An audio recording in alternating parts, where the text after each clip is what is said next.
NEP 4th same BCA के छात्रों के लिए माधवी नाटक रखा गया है। प्रथम अंक के दृश्य 1 को पहले ही समझाया गया है। अब दृश्य 2 को यहाँ पर समझाया जा रहा है। इस दृश्य में आने वाले पात्रों का नाम इस प्रकार है: कथावाचक, गालव, माधवी। तो इस नाटक का अगर शुरुआत करें हम लोग, तो जैसे नाटक के प्रथम दृश्य में कथावाचक से नाटक शुरू हुआ था, वैसे ही द्वितीय दृश्य में भी कथावाचक से शुरू हुआ है। कथावाचक समझाते हैं कि माधवी एक राजकन्या होते हुए भी उसका जीवन पलक झपकते ही बदल गया। इस तरह की घटना पहले भी हुई है। जैसे मर्यादा पुरुषोत्तम राम को 14 सालों के लिए वनवास जाने की बात। मुनिकुमार गालव और माधवी घोड़ों की खोज में पर्वत और जंगलों में घूमते हुए निकल पड़े थे। कथावाचक हमें अश्वमेधी घोड़े की विशेषता के बारे में समझाते हैं कि अश्वमेधी घोड़ा बहुत कम होता है। उस घोड़े का शरीर सफ़ेद रंग का होता है और कान काले रंग का। अश्वमेधी घोड़े को श्यामकर्णी भी कहा जाता है। इस तरह के घोड़े सिर्फ पराक्रमी राजाओं के पास मिलता है। अश्वमेध यज्ञ में यही घोड़ा प्रयोग में लाया जाता है। मंच पर गालव को दिखाया जाता है, जो अपने आप से बात करता रहता है। वह सोचता रहता है कि क्या सच में माधवी के पेट से चक्रवर्ती राजा जन्म लेगा। वह यह भी सोचता है कि अगर वह माधवी से विवाह करेगा तो क्या उससे पैदा होने वाला पुत्र भी चक्रवर्ती राजा बन जाएगा। गालव का मन विचलित होने लगा था। उसे अपने गुरु को दिए हुए वचन निभाना था। गुरु दक्षिणा का ऋण चुकाना था। माधवी उसके लिए ऋण चुकाने का माध्यम थी।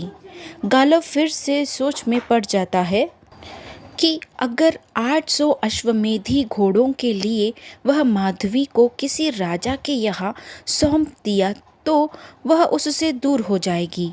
गुरु विश्वामित्र जानबूझकर उसे इस तरह की परीक्षा दिए हैं।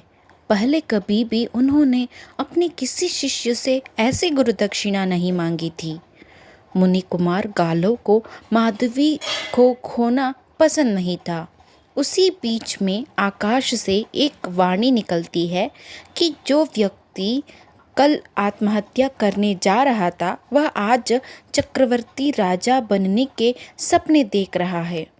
तुम अपने गुरु और महाराज ययाति के साथ विश्वासघात कर रहे हो। ऐसे आकाश से एक स्वर निकलता है। मंच पर माधवी का प्रवेश होता है। गालव उससे अनुनय करते हुए पूछता है कि क्या उसका यह वरदान सच है, और वह यह भी बताता है कि उसे अपने से माधवी को दूर करना पसंद नहीं है, बस वह वचन से बंधा हुआ है। माधवी कहती है कि आश्रम में एक बार सन्यासी महात्मा आए थे। उन्होंने भविष्यवाणी की थी। वह यह भी कहने लगती है कि जिस दिन गालव आश्रम आया था, उस दिन एक सपना देखी थी। उसमें घने जंगल के बीच में तरह तरह की आवाज़ों के बीच में एक एक करके अनेक घोड़े एक पांत में आकर खड़े हुए थे। उसी के मध्य से एक युवक आकर खड़ा हुआ और माधवी से कुछ बात करने के लिए आगे बढ़ा ही था, लेकिन वापस चला गया। उन घोड़ों के बीच में गायब हो गया था। गालव को वह अपना भाग्य कहती है। माधवी की यह सब बात सुनने वाला गालव आश्रम में आने से पहले हुई घटना को बताता है कि वह तो आत्महत्या करने गया था और किसी के कहने पर ययाति के पास पहुंचा। किस तरह हट में आकर उसे 800 अश्वमेधी घोड़े देने पड़े। किसी आश्रमवासी ने यह भी कहा था कि उत्तराखंड में अश्वमेधी घोड़े हैं, लेकिन पता नहीं किस राजा के पास है। माधवी कालव को समझाती है कि गुरु ने निश्चय ही क्रोधित होते हुए इस तरह की गुरुदक्षिणा की मांग की है। बाद में उन्हें पश्चाताप हुआ होगा।